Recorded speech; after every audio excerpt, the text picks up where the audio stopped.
Halo teman-teman, di video kali ini kita akan membahas tentang wudhu. Wudhu adalah aktivitas yang dilakukan orang untuk bersuci dari hadas. Dan biasanya wudhu dilakukan ketika hendak melaksanakan sholat teman-teman, karena merupakan salah satu rukun sholat. Wudhu selain menggunakan air juga bisa digantikan dengan debu yang disebut tayamum.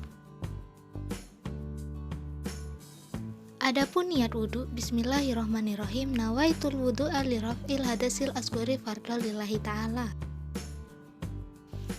Dan doa setelah wudhu, bismillahirrahmanirrahim, asyhadu an la ilaha illallah wa asyhadu anna muhammadur rasulullah, Allahumma ja'alni minat tawabina wa ja'alni minan mutatahhirina wa ja'alni min ibadikas sholihin.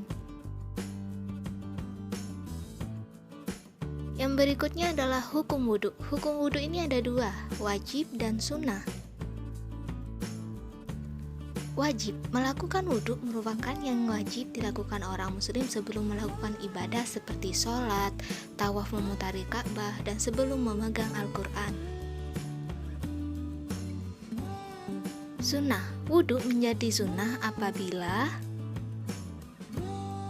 yang pertama, mengulangi wudhu untuk setiap kali sholat. Sebenarnya jika sudah wudhu satu kali dan wudhu tersebut belum batal, maka tidak perlu diulangi lagi. Akan tetapi, jika tidak yakin wudhunya sudah batal atau belum, bisa melakukan wudhu kembali. Dan yang kedua adalah senantiasa melakukan wudhu terlebih dulu setiap melakukan kegiatan sehari-hari. Dan yang ketiga, wudhu ketika orang hendak mau tidur, terutama tubuh dalam keadaan junub. Dan yang keempat, wudhu dilakukan ketika hendak mandi wajib. Yang kelima, wudhu dilakukan saat hendak mengulangi hubungan badan. Dan yang keenam, saat marah, orang muslim disunahkan untuk berwudhu dan senantiasa mengingat Allah Subhanahu wa Ta'ala untuk meredakan amarahnya. Dan yang ketujuh, saat melakukan azan dan iqomah. Yang kedelapan, orang muslim yang hendak menyentuh kitab Al-Quran sebaiknya mengambil wudhu terlebih dahulu.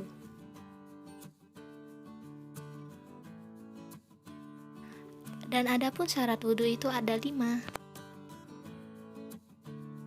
Yang pertama Islam, yang kedua niat, yang ketiga air yang digunakan tohur atau suci mensucikan, dan yang keempat menghilangkan hal-hal yang bisa menghalangi sampainya air ke kulit, dan yang kelima jika selesai dari buang hajat maka harus bersuci dahulu sebelum berwudu.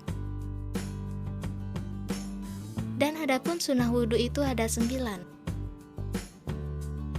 Yang pertama bersiwak, yang kedua mencuci kedua tangan sampai pergelangan tangan sebelum berwudu.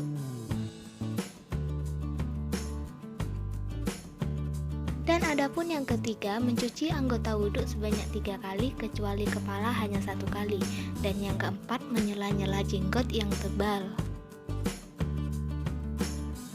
Dan yang kelima menyela-nyela jari kaki dan tangan. Yang keenam menyeka, yang ketujuh mendahulukan yang kanan daripada yang kiri. Dan yang kedelapan membaca doa setelah wudhu, dan yang kesembilan tidak berlebihan menggunakan air. Dan yang selanjutnya adalah rukun wudhu, yaitu mencuci wajah, mencuci tangan, mencuci kepala, mencuci kedua kaki, tertib dan bersambungan atau mualah. Adapun hal-hal yang membatalkan wudhu yaitu yang pertama, keluar sesuatu dari 2 lubang, kubul dan dubur, dan semua hadas besar seperti keluar air mani, mazi, jima, haid, dan nifas. Yang kedua yaitu tidur lelap, yang ketiga hilang akal karena mabuk, pingsan, dan gila, yang keempat makan daging unta, dan yang kelima menyentuh kawasan sekitar dubur. Yang keenam, sentuhan laki-laki pada wanita yang mahram ataupun bukan tanpa penghalang. Yang ketujuh, menyentuh kemaluan manusia dengan telapak tangan bagian dalam. Yang kedelapan, istihadoh. Dan yang kesembilan, mimisan dan muntah. Yang 10, mengangkat dan memandikan jenazah. Terima kasih teman-teman telah menyaksikan video ini. Jangan lupa kalian tekan tombol subscribe dan saksikan video selanjutnya, kita akan membahas tentang tayamum.